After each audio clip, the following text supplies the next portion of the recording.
Un hiver de pluie tombé en 72 heures.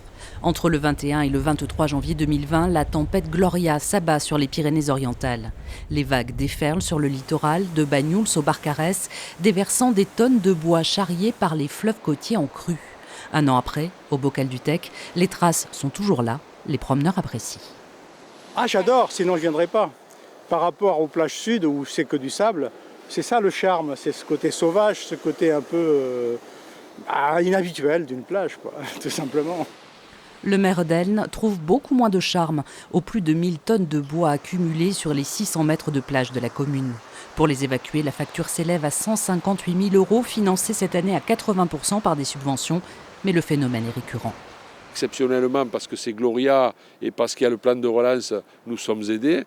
Mais est-ce que ça va être comme ça tous les ans? Et nous ne pouvons pas continuer à assumer ça. C'est un problème collectif de toutes les communes riveraines du Tech. C'est un problème d'État, c'est un problème départemental. Il faut qu'on trouve une solution là, ou sinon on sera obligé de laisser, puisque maintenant c'est récurrent, comme je le disais, on sera obligé de laisser sur place ce bois. Côté port, Gloria a laissé peu de cicatrices visibles. Et pourtant, l'inquiétude était immense. Au lendemain de la tempête, les dégâts sont considérables, des eaux envahies par le bois et le sable, des digues endommagées. Mais en quelques semaines, les ports retrouvent leur visage. On s'en est finalement bien sorti. Il faut savoir quand même que c'est une enveloppe de 3,8 millions d'euros de dégâts.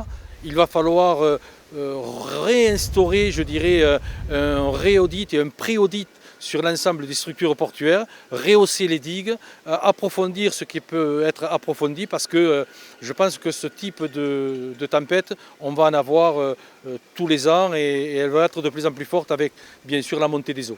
En attendant les réflexions et les études, le maire d'Elne, lui, prévoit de nettoyer la plage à la fin de l'hiver, en prévision d'éventuelles nouvelles tempêtes ou coups de mer à venir.